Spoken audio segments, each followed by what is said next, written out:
اللہ وبرکاتہ۔ وعلیکم السلام الحمدللہ رب العالمین والعاقبۃ للمتقین والصلاة والسلام علی سید المرسلین وعلی آلہ واصحابہ اجمعین۔ اما بعد فاعوذ باللہ من الشیطان الرجیم، بسم اللہ الرحمن الرحیم۔ ذالک الکتاب لا ریب فیہ، صدق اللہ العظیم وصدق رسولہ النبی الامین الکریم، ونحن علی ذالک لمن الشاہدین والشاکرین والحمد للہ رب العالمین۔ یا الہی رحم فرما مصطفیٰ کے واسطے، یا رسول اللہ کرم کیجئے خدا کے واسطے، مشکلیں حل کر شفیع مشکل کشا کے واسطے، کربلائے رب شہید کربلا کے واسطے۔ آئیے تو سننے یا سنانے سے پہلے آقا نامدار مدینے کے تاجدار گنبد خضرا میں آرام فرمانے والے پیارے آقا احمد علیہ وسلم کی بارگاہ میں درود و سلام پڑھیے آواز بلند، اللہم صلی علی سیدنا مولانا محمد وبارک وسلم، صلی علیہ صلاۃ وسلام علیک یا رسول اللہ یا رسول اللہ۔ معزز سامعین اکرام، میری خوش نصیبی کی معراج ہے کہ آج میں آپ کے درمیان میں موجود ہوں۔ آج آپ نے حافظ صاحب نے قرآن پاک سنایا اور آپ نے سماعت کیا۔ اللہ تبارک و تعالیٰ ان کے پڑھنے کو، آپ کے سننے کو اپنی بارگاہ میں قبول فرمائے۔ میں اپنی گفتگو کا آغاز اس شعر سے کر رہا ہوں کہ اگر دنیا کے اندر کسی سے پوچھا جائے کہ دنیا کے اندر تمہیں کس شہر سے پیار ہے، تو کوئی انسان کسی شہر کا نام لے گا، کوئی انسان کسی عمارت کی وجہ سے اس شہر کا نام لے گا، اور کسی انسان سے پوچھا جائے تجھے اس دنیا کے اندر کس سے پیار ہے، تو دنیا دار اگر ہوگا تو کسی شہر کا نام لے گا کہ فلاں جگہ عمارت ہے اس لیے مجھے اس شہر سے پیار ہے۔ لیکن جب عاشق رسول سے پوچھا جائے گا تجھے کون سا شہر پیارا ہے، تجھے کون سے شہر سے محبت ہے، تو عاشق رسول کہے گا مجھے شہر مدینہ سے محبت ہے۔ اب عاشق سے پوچھا جائے گا شہر مدینہ سے پیار ہے تو اتنا بتا دے تجھے کس شخص سے محبت ہے، کس اللہ کے بندے سے محبت ہے، تو عاشق رسول چمکے کی چوٹ پر کہے گا مجھے نام محمد رسول اللہ سے محبت ہے، مجھے محمد رسول اللہ سے محبت ہے۔ کیونکہ دنیا کے اندر جب پیغمبر اسلام تشریف لائے تو آپ کو معلوم ہے دنیا کی کیا حالت تھی۔ میں زیادہ بات کو لمبا نہیں کروں گا، مختصر لفظوں میں بیان کروں گا۔ پیغمبر اسلام کے اوپر قرآن پاک نازل ہوا تو پیغمبر اسلام نے عرب کی گلیوں میں اس قرآن کو سنایا تو عرب والوں نے کہا تھا ہم چاہے ایسا کلام ہم بھی بنا سکتے ہیں۔ عرب والوں نے چیلنج کیا کیونکہ ان کے پاس علم تھا، تو اس کا جواب پیغمبر اسلام نے نہیں دیا، اس کا جواب پروردگار نے دیا۔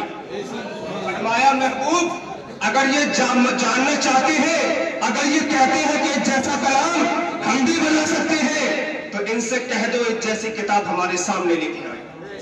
تاریخ اٹھا کر دیکھ لو، تاریخ اٹھا کر دیکھ لو، عرب والے کوئی قرآن جیسی کتاب نہ بنا سکے تو اللہ رب الجلال نے قرآن میں ارشاد فرمایا قُلْ إِنِ اجْتَمَعَتِ الْإِنسُ وَالْجِنُّ عَلَىٰ أَن يَأْتُوا بِمِثْلِ هَٰذَا الْقُرْآنِ۔ اے عرب والو، تم تو عرب میں رہتے ہو، ساری کائنات کے جتنے انسان ہیں اور جن ہے جمع ہو کر ایک دوسرے کی مدد کر لے تب بھی قرآن جی کی مثال نہیں پیش کر سکتے۔ یہ قرآن پاک ہے، یہ قرآن پاک ہے، ہم اس سے محبت کرتے ہیں۔ آج ہمیں یہ سمجھنا ہے کہ قرآن پاک کی عظمت کیا ہے، اور جس کے دل کے اندر قرآن پاک محفوظ ہو جاتا ہے اس کا مقام کیا ہوتا ہے۔ بس صرف دو باتوں کے میں کر کے آپ سے رخصت ہو جاؤں گا۔ قرآن پاک کا مقام تو یہ ہے کہ اگر کوئی چٹائی پر بیٹھ کر کسی کا بیٹا اپنے گھر میں قرآن پاک کی تلاوت کر دے، اس کا باپ قبرستان میں سو رہا ہو، بیٹا پڑھ رہا ہے گھر میں، اس کا ثواب اگر مل رہا ہے اس کے والد کو مل رہا ہے۔ دنیا کے اندر کوئی کتاب ہے، کوئی ایسا بیٹا جس نے انگلش پڑھی ہو، ہندی پڑھی ہو، قبرستان میں جا کر کتابوں کی کتابیں